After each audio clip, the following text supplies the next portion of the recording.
বন্ধুরা, সময়টা সন্ধ্যা ঠিক 6:45। তারিখ 10 নভেম্বর 2025। জায়গা দিল্লি রেড ফোর্টের ঠিক কাছেই সোনারি মসজিদের পার্কিং লট। একটি হিউন্ডাই i20 গাড়ি ধীরে ধীরে পার্কিং লট থেকে বেরিয়ে আসে। কয়েক মুহূর্ত পর গাড়িটি লালকেল্লার সামনে থেকে ইউটার্ন নিয়ে বিপরীত রাস্তায় ঢুকে যায়। সময় তখন 6:52। গাড়িটি খুব শান্ত গতিতে এগিয়ে এসে লালকেল্লা মেট্রো স্টেশনের গেট নাম্বার 1-এর কাছে থাকা রেড লাইটে গিয়ে থামে। এরপর যা ঘটে তা দিল্লির মানুষ কোনো দিন ভুলবে না। রেড লাইটে দাঁড়ানোর কয়েক সেকেন্ড পরেই ঘটে প্রচণ্ড এক বিস্ফোরণ, এতটাই শক্তিশালী যে আশেপাশে থাকা গাড়িগুলি প্রায় 150 মিটার দূর পর্যন্ত ছিটকে যায়। অদ্ভুত বিষয় হলো, ঠিক সেই মুহূর্তে দুই আলাদা ব্যক্তি ঘটনাস্থলের ভিডিও করছিলেন, তাই পুরো বিস্ফোরণের কম্পন, ধাক্কা, আলো সবই ক্যামেরায় পরিষ্কার ধরা পড়ে। এমনকি পাশে থাকা একটি বিশাল গাছও দুলে ওঠে সেই শকে। সেখানে থাকা দোকানিদের কথায় এমন শব্দ জীবনে কখনো শোনেননি তারা। বলা হয় বিস্ফোরণের আওয়াজ 2.5 কিলোমিটার দূরের আইটিও পর্যন্ত শোনা গেছে। 6:55 ফায়ার সার্ভিসে কল যায়, আর দ্রুতই 7টি ফায়ার টেন্ডার ঘটনাস্থলের দিকে রওনা দেয়। প্রত্যক্ষদর্শীরা জানান, ব্লাস্টের মাত্র 10 মিনিটের মধ্যেই প্রায় রাত 7টার দিকে পুলিশরা এসে যায়। এরপর 7:15 পৌঁছে যায় অ্যাম্বুলেন্স।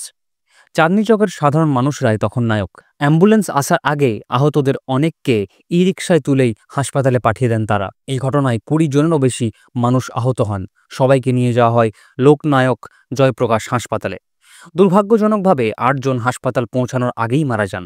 এ পর্যন্ত নিশ্চিত সংখ্যা 13 জনের মৃত্যু। Bomb disposal squad, forensic team, এরপর এনআইএ ও এনএসজি সবাই দ্রুত ঘটনাস্থলে পৌঁছে তদন্ত শুরু করে। তবুও এখনও পর্যন্ত সরকার বা কোনো এজেন্সি অফিসিয়াল ঘোষণা করেননি এটি সন্ত্রাসবাদী হামলা নাকি একটি দুর্ঘটনা। এখন পর্যন্ত শনাক্ত হওয়া 6 জন নিহতদের মধ্যে ছিলেন লোকেশ আগরওয়াল, উত্তরপ্রদেশ থেকে আসা এক ব্যক্তি; Ashok Kumar, DTC bus conductor; Pankaj Saini, একজন ক্যাব ড্রাইভার; দীনেশ মিশ্রা, চাঁদনী চকের দোকানের কর্মচারী; জুম্মান মোহাম্মদ, যিনি ই রিকশা চালিয়ে পরিবার চালাতেন; আরও অনেকে যাদের পরিবার আজ শোকে ভেঙে পড়েছেন। রাত 10টার দিকে স্বরাষ্ট্রমন্ত্রী অমিত শাহ হাসপাতালে আহতদের দেখতে যান, এরপর ঘটনাস্থলেও পৌঁছান। তার বক্তব্য, সব দিক খোলা রেখে গভীর তদন্ত করা শুরু হয়েছে। এখন আসি গাড়ি ও সন্দেহভাজনদের দিকে। টাইমস অফ ইন্ডিয়ার তথ্য মতে বিস্ফোরণে ব্যবহৃত হিউন্ডাই i20 নাম্বার ছিল HR26CE7674।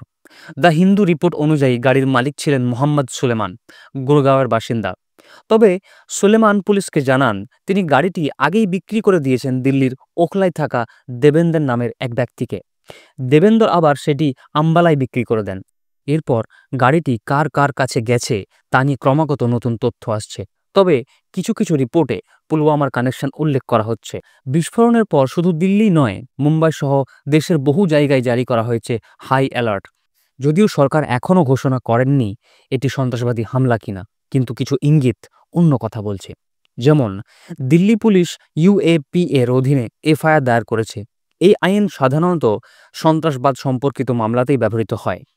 ভুটানে থাকা প্রধানমন্ত্রী নরেন্দ্র মোদী প্রকাশ্যে এই বিস্ফোরণকে বলেছেন একটি ষড়যন্ত্র। इसके पीछे के षड्यंत्रकारियों को बख्शा नहीं जाएगा।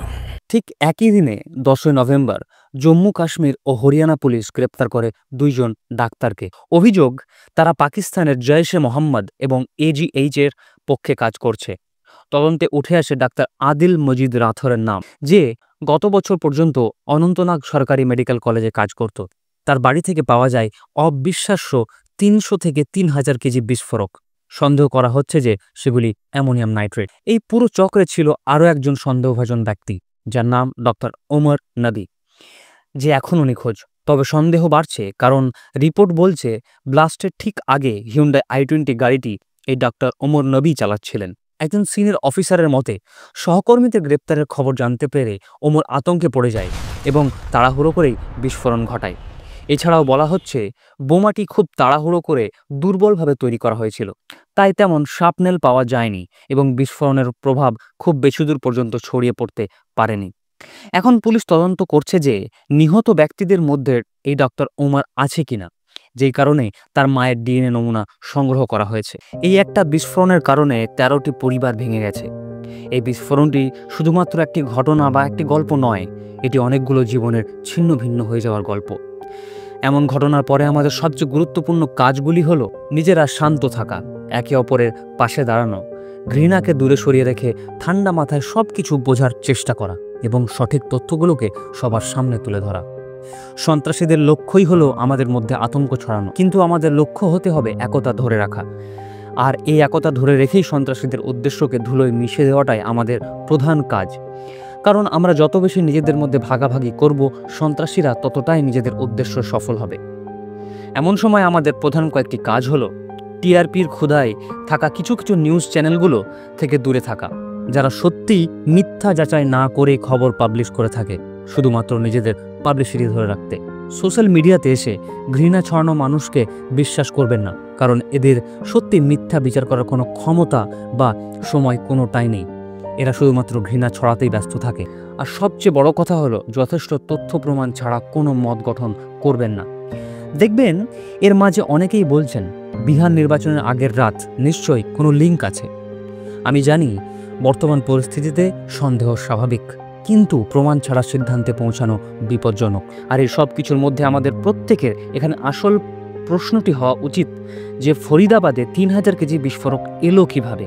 এটি সে একই প্রশ্ন যা পুলওয়ামার হত্যাকাণ্ডের পরে উঠেছিল, যে 300 কেজি বিস্ফোরক দেশের ভিতরে প্রবেশ করলো কিভাবে? আমরা প্রত্যেকেই আশা করছি এবার তদন্ত সত্যি শেষ পর্যন্ত যাবে, আর জনগণকে যাতে বছরের পর বছর অপেক্ষা না করতে হয়। ভালো থাকবেন, সুস্থ থাকবেন এবং সতর্ক থাকুন। ধন্যবাদ।